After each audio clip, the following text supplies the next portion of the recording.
apa. Dari situ pun kita lihat, misalnya dari selaputnya itu mungkin ya ada bersifat misalnya kelembabannya dan sebagainya.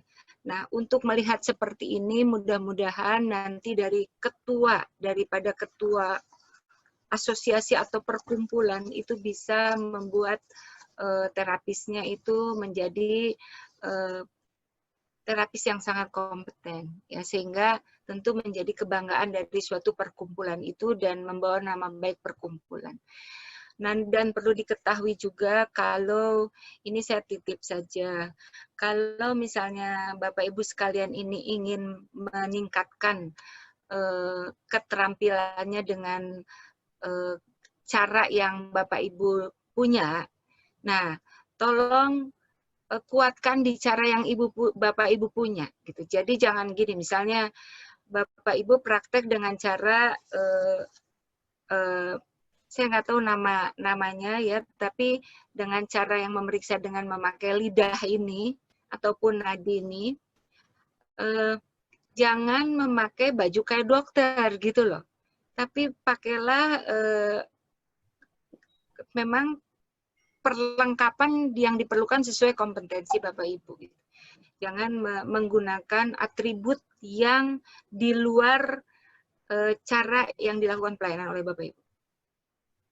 Lain kalau dokter kan memakai baju putih. Kalau Bapak Ibu kan baju putihnya bukan baju dokter. Tidak memakai stetoskop, tidak memakai alat-alat kedokteran karena kita punya aturannya, ya.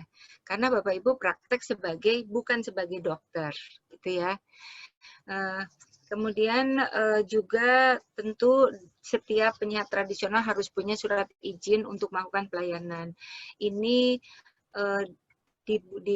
dianjurkan untuk Bapak Ibu supaya Bapak Ibu bisa bekerja dengan aman dan tenang. Karena ini untuk perlindungan untuk Bapak Ibu sekalian. Selama pelayanan tidak ada yang Jadi kalau misalnya tiba-tiba ada kadang-kadang kan dulu suka ada sidak, melihat tempat pelayanannya seperti apa, ditanya surat izinnya, kadang-kadang seperti itu. Nah, itu kalau Bapak Ibu punya surat izin, surat terdaftar penyiar tradisional, kemudian ada peraturan-peraturan yang diikuti, tentu semuanya akan menjadi aman.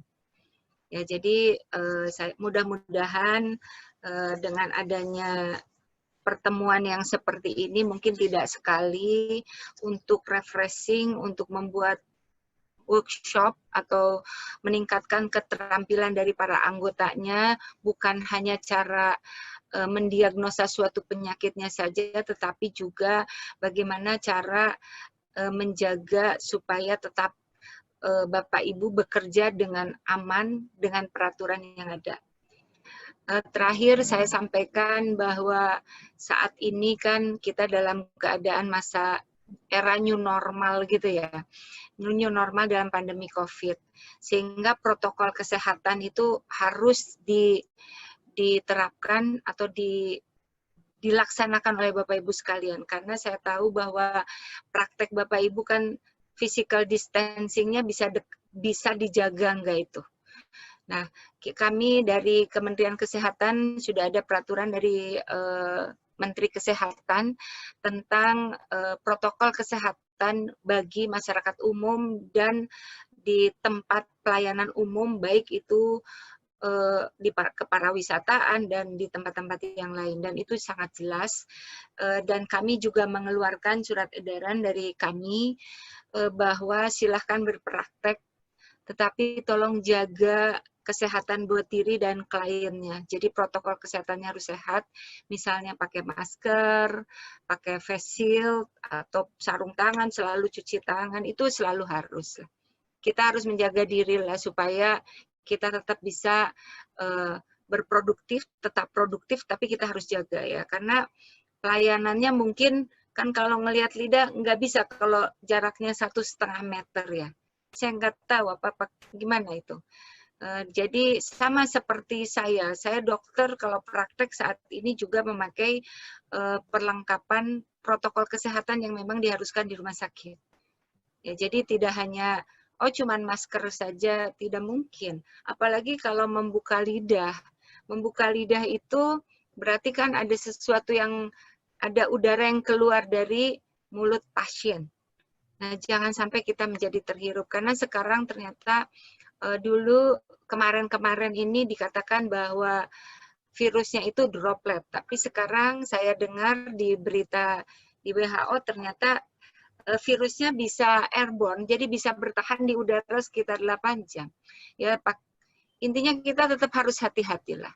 Silahkan berpraktek, selalu melakukan pelayanan yang baik, tapi tolong jaga diri kesehatan ya, maksud saya tentu dengan protokol kesehatan yang sangat ketat. Silahkan dari ketua perkumpulan membuat standar prosedur atau prosedur untuk protokol kesehatan pada saat anggota berpraktek. Selain tadi yang mungkin cara mengobatinya harus bagaimana, cara melihat lidah harus bagaimana, itu kan teknik ilmunya, tetapi teknik kesehatannya tetap harus dijaga. Sampai nanti virusnya pergi itu bolehlah ngapain aja.